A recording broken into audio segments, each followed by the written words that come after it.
Well, hello friends, Mark Holmes here, and as always, thank you guys for watching, commenting, and subscribing to the Joe Boo Sports Report.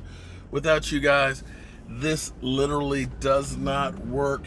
It is Sunday afternoon, and we are about 8 hours away from legal tampering to begin, and it's going to get crazy because, teams are jockeying and figuring, if I get this player and that player, then we can challenge for a Super Bowl.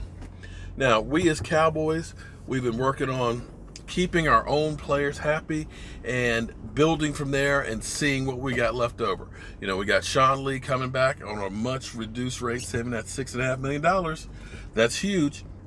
You got a tight end, Jason Witten, for $3.5 million. Excuse me, $2 million. That could go up to $5 million if he reaches its incentives, which is two bargains right there. And you're kind of taking care of two needs that we have. Now, the problem we have right now is D-Law is not happy. D-Law wanted this deal done and out of the way and feels disrespected by the Dallas Cowboys right now. He looked at it as, I don't mind taking the franchise tag because I'm going to bet on myself. I'm going to prove you guys that I was just not a one-year wonder. I'm going to do things the right way. I'm not going to be a distraction. I'm not going to get in trouble. I'm going to work my butt off, and I am going to be one of the best in the business. 22 tackles for the loss, tied with Calais Campbell for the lead in the NFL. Second in quarterback pressures. He has done the work. Now, here's the problem. And this is the same thing we're dealing with right now because there's a lot of the talking heads out there that are saying, I'd wait to pay Dak Prescott. You know what? Make him play on his rookie contract and everything else. He could wait to get paid. But see, here's the problem with that. We could have gotten this deal done last year with D-Law. He would have been happy to have gotten a long-term deal for maybe 16, 17 million. But you end up having Aaron Donald and Khalil Mack get their deals, which are way in the stratosphere.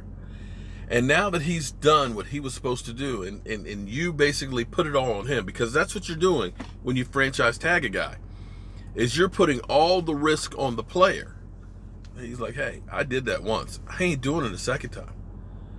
And I'm not getting my shoulder worked on until you get this thing done. And the longer this goes, the more risk the Cowboys have. But not only to pissing off D-Law. If you're a free agent or a player that's trying to decide between a couple of teams, and you say, if they go ahead and jerk D-Law's chain after what he's done for the team, they'll do the same thing to me.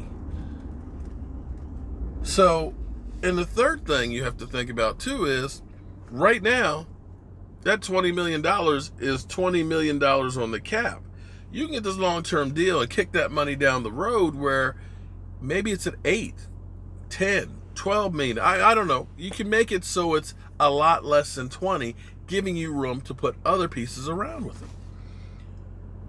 So understand, while we're dealing with Dak, understand you get a deal done with Dak this year, it's going to be less than what it's going to be next year. Because teams are going to be looking at Carson Wentz, Jared Goff, Russell Wilson, Pat Mahomes contracts. When those guys get out there, all of a sudden, boom, the next level of quarterback pay is going to hit.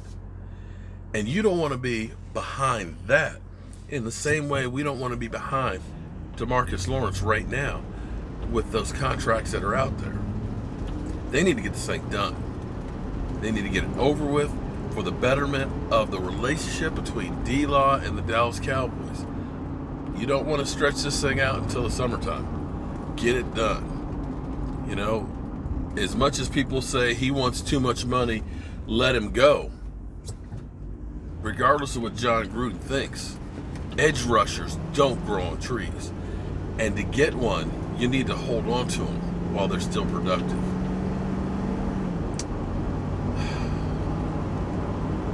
I'm Mark Holmes.